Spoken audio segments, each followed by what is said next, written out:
Police का तरीका हो गया है, जब कभी भी जांच होगी बहुत से दोषी लोगों के खिलाफ कार्रवाई होगी, जेल भी जाएंगे। अखिलेश यादव का ये वीडियो सुना आपने। उन्होंने कहा है कि यूपी में पुलिस वाले जो फर्जी एफआईआर कर रहे हैं और फर्जी इनकाउंटर कर रहे हैं, अगर ये सरकार बदली और जांच हुई तो बहुत सारे जेल जाएंगे। दरअसल आज फिर से बहराइच के में जो दंगा हुआ था, उसके दो आरोपी जो कि मुस्लिम हैं, दोनों के पैर में गोली लगी है। कहा जा रहा है कि वो इनकाउंटर में उनको गोली लगी है, वो फरार थे। जबकि पीड़ित के बहन ने पहले ही कह दिया था कि एसटीएफ के लोग उसको उठा के ले गए हैं।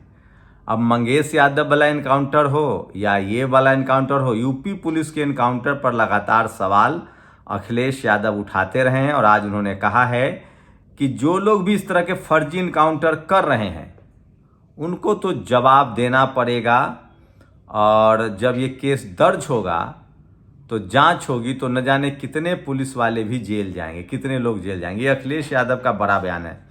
बहराइच कांड पर आरोपियों के एनकाउंटर पर यूपी के पूर्व सीएम अखिलेश यादव की प्रतिक्रिया। बोले, नाकामी छिपाने के लिए सरकार करवा रही एनकाउंटर। सुनिए और क्या कुछ बोले सपा प्रमुख अखिलेश यादव। तो ये बड़ी खबर है। आपको बता दें कि 5 लोगों को पकड़ा गया है, जिसमें से 2 के पैर में गोली लगी है। एज यूजुअल वही जो यूपी पुलिस, यूपी एसटीएफ का स्टाइल है। इसको लेकर लगातार लोग सवाल उठा रहे हैं। तो इसको लेकर क्या किसने कहा है वो मैं चाहता हूं। सोचिए, बहराइच हिंसा का आरोपी सरफराज पुलिस एनकाउंटर में मारा गया। अमन चोपड़ा, ये न्यूज 18 का एडिटर है। इसको लेकर वसीम अकरम ने लिखा है, अमन चोपड़ा को मुसलमान एनकाउंटर की इतनी खुशी थी कि इसने सीधे मौत की खबर सुनाई। लानत है इन पिशाचों पर। अखिलेश यादव ने कहा है कि इन सब एनकाउंटरों की जांच होगी, जो भी फर्जी इनकाउंटर हो रहे हैं यूपी में उसकी जांच होगी। बहराइच हिंसा मामले में यूपी पुलिस सरफराज और तालीम के पैर में गोली मारकर उन्हें अपाहिज बना दिया। अगर कानून को ताक पर रखकर यूपी गवर्नमेंट के नियम अनुसार ही चले तो बहराइच हिंसा में 50 से अधिक मकान दुकान जलाने वालों को भी गोली मारकर अपाहिज बनाया जाए। दंगाई तो दंगाई है, ये भी मांग कर रहे हैं लोग, जो सोशल मीडिया पर वायरल है। मोहम्मद फ़हीम, मोहम्मद तालीम उर्फ सबलू, मोहम्मद सरफराज, अब्दुल हमीद, मोहम्मद अफजल, इन तमाम 5 आरोपियों को पुलिस ने गिरफ्तार किया है, एसटीएफ ने गिरफ्तार किया है।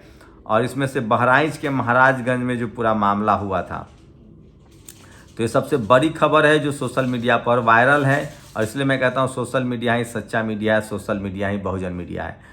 तो बहराइच कांड को लेकर लगातार उत्तर प्रदेश की पुलिस को बेहतर करने के लिए हमने डायल 100 जैसी सुविधाएं दी, लेकिन जो पुलिस का तरीका हो गया है, जब कभी भी जांच होगी बहुत से दोषी लोग जेल जाएंगे। अखिलेश यादव का ये बयान आया है बहराइच हिंसा के बाद, जिसको लेकर लोग कह रहे हैं कि वो कह रहे हैं। और ये देखिए, ये है वो एक महिला।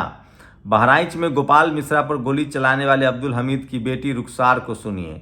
रुखसार का कहना है कि ये आरोप है कि वो अब्दुल हमीद ने गोली। रुखसार का कहना है कि मेरे वालिद और 2 भाई सरफराज और फ़हीम को यूपी एसटीएफ ने उठा लिया है। रुखसार के शौहर और देवर को पहले ही उठाया जा चुका है, किसी थाने में उनका पता नहीं चल रहा। ये पुराना वीडियो था जिसके बाद ये सारा मामला सामने आया है, जो सोशल मीडिया पर वायरल है। तो आज बहराइच वाले में सबसे बड़ा अपडेट है। वहीं बिहार में 16 गांव में जहरीली शराब से अब तक 36 लोगों की मौत हो चुकी है। टीवी अखबार पर एक खबर चल रही है कि नहीं, मुझे नहीं पता, ये सबसे बड़ी खबर है। और समाजवादी पार्टी के एक सवर्ण सांसद राजीव राय डॉक्टर से बदसलूकी कर रहे हैं। ये वीडियो जाहिर है सोशल मीडिया पर। तेलंगाना में एससी एसटी में वर्गीकरण कर दिया है। तेलंगाना में कांग्रेस की सरकार है। ये सोशल मीडिया पर सबसे ज़्यादा वायरल खबर है। और राजस्थान के एक आईएएस अधिकारी की कहानी सुनिए। राजस्थान के एक आईएएस अधिकारी, इनके माता पिता के पास 15 एकड़ ज़मीन थी, लेकिन बेटे का ईवीएस बनवाने के लिए इन्होंने करीब 13.8 एकड़ ज़मीन अपने रिश्तेदारों के नाम कर दी। मजे की बात यह है कि बेटा 2017 से नौकरी कर रहा था। उसने 2 बार यूपीएससी की परीक्षा भी निकाली, लेकिन मन में आईएएस बनकर देश के लिए कुछ करने का जज्बा था। गलती ये हो गई कि जिस साल परीक्षा के फॉर्म में ईवीएस लगाया उसी साल ज़मीन ट्रांसफ़र हुई। इसका मतलब कानूनी रूप से भी वो गलत हो गए, क्योंकि ईवीएस का सर्टिफिकेट पिछले वर्ष का होना चाहिए। तो तब तो इनके पास नौकरी भी थी और ज़मीन भी। हमारे खुरपेची सूत्रों ने ज़मीन के सारे कागजात और तमाम चीज़ें एकत्रित कर ली है। जब मैं साहब का केस स्टडी कर रहा था तो देशभक्ति और लोगों की सेवा करने के लिए किसी भी हद से गुजर जाने का ये जोश देखकर मेरी अश्रुधारा बहने लगी और उसको एक लोटे में भरकर मैंने धूप में रख दिया, जिसमें मुझे 100 ग्राम नमक की प्राप्ति हुई। तो इकोनॉमिक वीकर सेक्शन को लेकर लगातार बेईमानी हो रही है। अब सुप्रीम कोर्ट में पेंडिंग केस समाप्त हो जाएंगे। जो मूर्ति की आंख पर पट्टी बना था उसको खोल दिया गया है। लोग तंज कर रहे हैं कि अब जाति धर्म को देखने में आसानी होगी। और बेंगलुरु टेस्ट में 46 रन पर टीम इंडिया आउट हो जाती है। सोचिए, विराट कोहली, सरफराज, के राहुल सब सुन पर आउट हो गए। अभी भी सूर्य कुमार यादव और ऐसे लोगों को टेस्ट क्रिकेट के लायक नहीं समझा जाता है। और 1995 में देश की पहली दलित महिला मुख्यमंत्री बनकर मायावती जी ने वर्ण व्यवस्था कुकर्म को पलट दिया।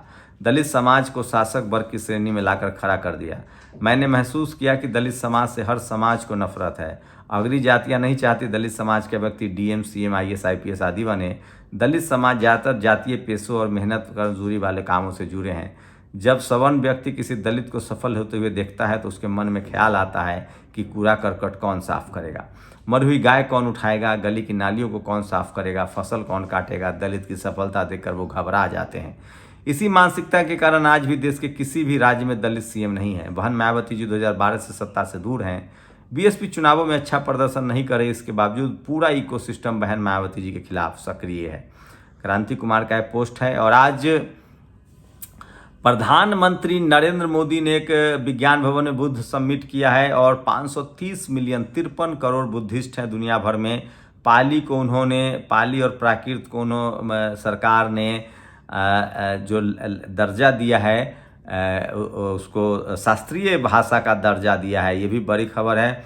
और आरक्षण में बंटवारे का फॉर्मूला तैयार। सोचिए, एक तरफ योगी कहते हैं कि बटोगे तो कटोगे, कहने वाले योगी जी आरक्षण को लगातार बांट रहे हैं। तो आपका वोट चाहिए उनको हिंदू के नाम पर, लेकिन वो आपको अधिकार नहीं देना चाहते हैं। जहरीली शराब से बिहार में 27 मरे हैं। बहराइच एनकाउंटर पर लोग। और ये राम गोपाल मिश्रा के फर्जी पोस्टमार्टम रिपोर्ट बहराइच पुलिस का ट्वीट है। सुधीर चौधरी, अमिताभ अग्निहोत्री जैसे पत्रकारों ने फेक खबर फैलाई। पांचजन्य ने भी फेक खबर फैलाई। और सोचिए, आजकल भक्तों के सबसे बड़े सुपर हीरो हैं लॉरेंस बिश्नोई, और वो कह रहे हैं कि सलमान खान मंदिर में माफ़ी मांग ले, हम माफ़ कर देंगे। दैनिक भास्कर ने भी फर्जी खबर छापी है। और मस्जिद के अंदर जय श्री राम चिल्लाने से किसी की भावनाएं आहत नहीं होती, जस्टिस नाग प्रसन्ना ने कहा है।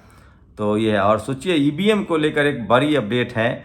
अमेरिका के चुनाव आयोग के सामने 40 हैकर्स ने खुलेआम ईवीएम को हैक करके दिखा, तो वहाँ का चुनाव आयोग भी दंग रह गया। हैकर्स ने ईवीएम से गाने भी बजा कर दिखा दिए। सोचिए, अमेरिका में ईवीएम हैक हो सकता है, भारत में नहीं। हरिद्वार में छेड़खानी का विरोध करने पर 2 बहनों पर पुलिसिया डंडा चार्ज चला है।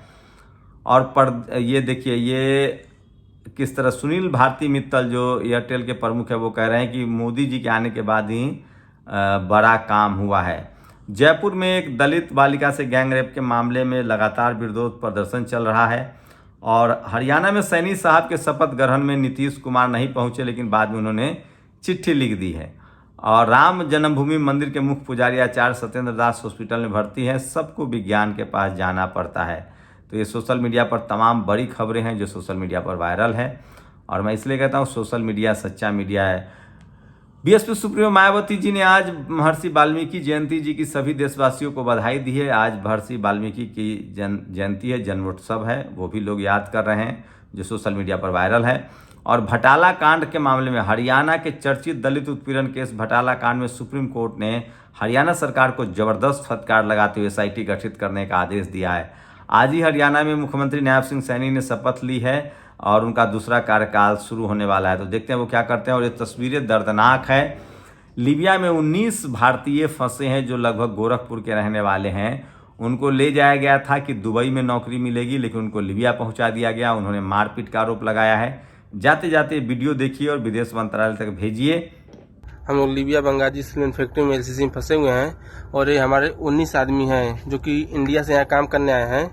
यहाँ पे 2-3 लोग का पासपोर्ट एक्सपायर हो गया है और यहाँ पे हर चीज़ का प्रताड़ित किया जा रहा है, जो कि हम लोग इसके पहले कंप्लेन भी डाले थे। आगे से ही एम्बेसी से ही सुनाई जाती थी कि तुनिस में आप लोग का कागज आ गया है और अभी से हम लोग लमसम 2 महीने से हो गए हम लोग परेशान हैं आने के लिए। इसके पहले से हम लोग कर रहे हैं लेकिन कोई सुनाई अभी तक नहीं हो रही है। यहाँ तक हम लोग इतनी प्रताड़ित हो गए हैं कि हम लोग का कोई ऑप्शन नहीं बचा है कि अब सुसाइड करने का ही नहीं बता गया है। और यहाँ पे सिक्योरिटी ला के 5-6 सिक्योरिटी रखा है, जो कि रात में किसी को पाता है तो बाहर खींच के मारता है, दरवाजा बंद करके मारता है। सब ला के रख के परेशान करें, प्रताड़ित किया जा रहा है हम लोग को, सब लोग को। यहाँ पे हर चीज़ की प्रॉब्लम है। हम लोग सरकार से ही निवेदन कर रहे हैं कि हम लोग को अपने इंडिया वापसी बुलाया जाए, जो कि हम लोग यहाँ पे इतने प्रताड़ित हो गए हैं कि यहाँ पे आदमी सुसाइड करने के लिए मजबूर हो गया है। और इंटरनेशनल खबर ये है कि लगातार इजराइल पर बम फोड़ रहा है हिजबुल्लाह, और ये खबर आपको कोई नहीं बताएगा। देश के करोड़ों लोगों को ईवीएम पर भरोसा नहीं, इस पर सीजीआई चंद्रचूड़ ने क्या किया। संजय राउत ने कहा, मैं फिर कह रहा हूं, ये सब कांग्रेस का पाप है, ईवीएम वही लेकर आई थी। और 2002 गुजरात दंगों के पोस्टर बॉय अशोक मोची उस उन्माद में एक दिन के लिए उन्मादी बन गए। नेता और उनके बच्चे एसी घरों में आराम से थे। तो ये गुजरात के अशोक मोची हैं जो दंगे में पोस्टर बॉय बने थे, और आज वो जूता सिल रहे हैं, उनको कुछ नहीं मिला। तो ये दलित पिछड़ों को समझना चाहिए और इस तरह के हिंसा से दूर ही रहें तो उनको ज़्यादा फायदा है। तो ये तमाम बड़ी खबरें थी आज जो सोशल मीडिया पर वायरल है। कास्ट टेस्ट में सूर्य कुमार यादव और रिंकू सिंह को भी खिलाते तो 46 रन पर आउट ना होना पड़ता। तो ये आज की बड़ी खबरें हैं जो सोशल मीडिया पर वायरल है। आप लोग अपनी प्रतिक्रिया जरूर दीजिए। शुक्रिया।